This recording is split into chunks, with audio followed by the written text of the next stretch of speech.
بسم اللہ الرحمن الرحیم. میرے پیارے کسان بھائی اور بہنوں، ڈاکٹر اشرف صاحبزادہ آپ کی خدمت میں سلام عرض کرتا ہے.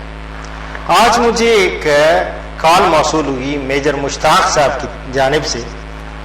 میجر صاحب بھیڑ، خاص طور پہ شیپ ریئرنگ یعنی بھیڑیں پالنے کی طرف مرغوب نظر آئے، تو میں نے سوچا کہ کیوں نہ کچھ آپ کو بنیادی چیزیں بھیڑوں کے بارے میں بتاؤں، تاکہ آپ لوگ جان سکیں کہ بھیڑ کی کیا خاصیت ہے، کیا چیزیں ہیں جو بھیڑ چال کس کو کہتے ہیں.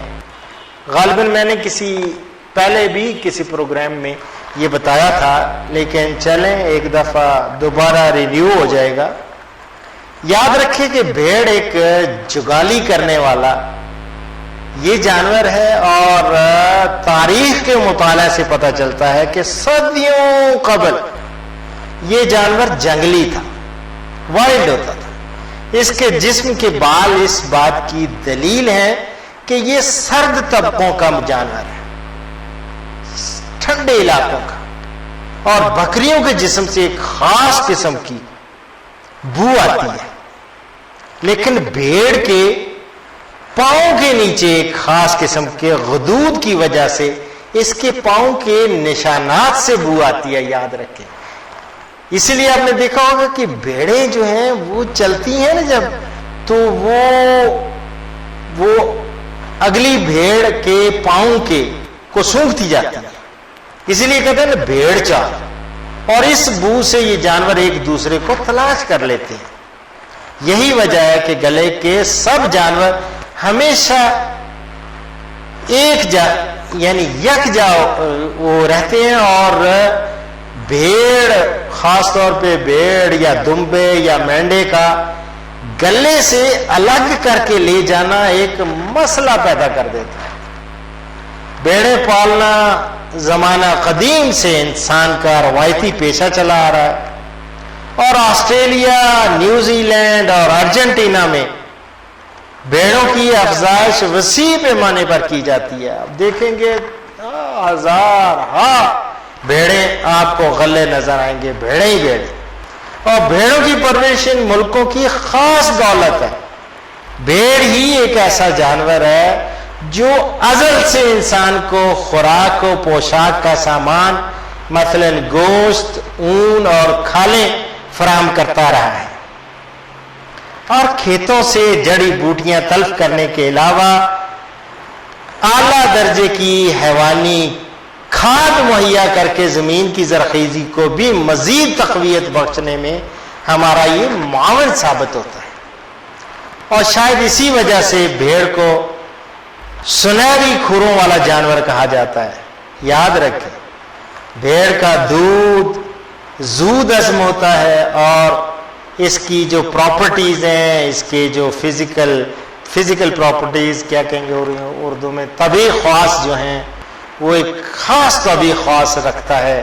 اور بھیڑ بکری کی طرح پھرتیلا جانور نہیں، اور پہاڑی بکری کی طرح اونچی جگہ پر نہیں چڑھ سکتا.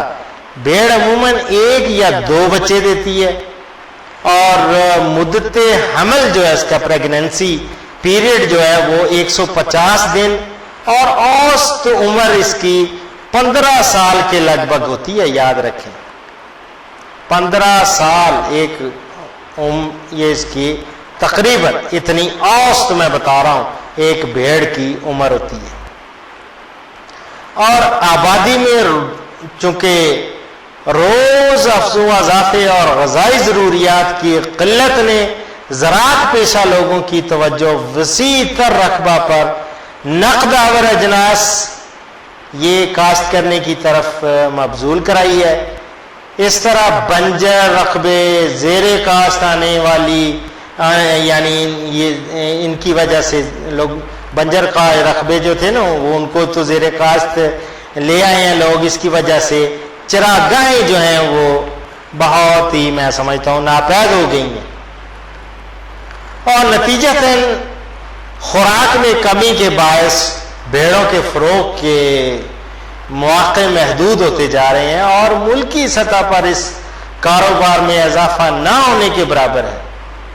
لہذا بھیڑوں کی افزائش کو بطور انڈسٹری یا صنعت اپنانا ایک میں سمجھتا ہوں ہمارا ہم آپ سب کا ایک ملکی اور قومی تقاضا ہے.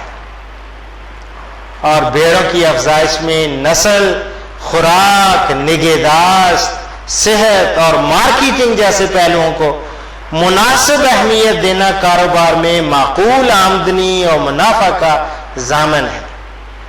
اور ہمارے میں سمجھتا ہوں ماہرین جو حیوانات سے متعلق ہیں، جو ریسرچ کر رہے ہیں، ڈفرینٹ ایکسپیریمنٹس کر رہے ہیں، اور بھیڑ پال جو حضرات ہیں جنہوں نے گلے وہ رکھے ہوئے ہیں، ان کے لیے ضروری ہے کہ ایسے طریقے دریافت کرنے چاہیے جن پر وہ عمل پیرا ہو کر اپنی آمدن بڑھا سکیں اور ملک و قوم کی آمدن بڑھا سکیں.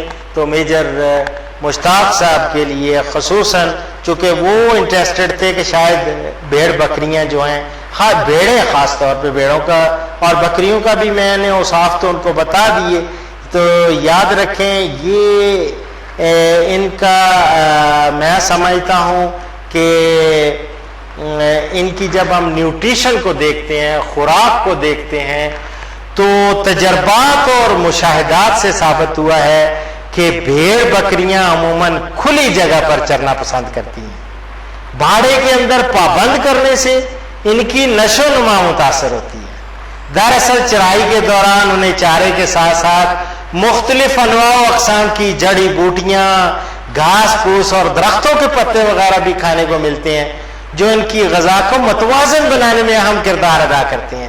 یہی وجہ ہے کہ امور حیوانات کے ماہرین بھیڑیں پالنے کے پیشے سے منسلک حضرات کو ہمیشہ یہ مشورہ دیتے ہیں کہ اس کاروبار سے خاطر خواہ منافع حاصل کرنے کے لیے بھیڑوں کو باڑوں میں مقید کر کے رکھنے کے تصور کو قطعی فراموش کر دیں، کیونکہ بڑے جانوروں کی نسبت بھیڑ بکریاں چراگاہوں سے زیادہ فائدہ اٹھاتی ہیں.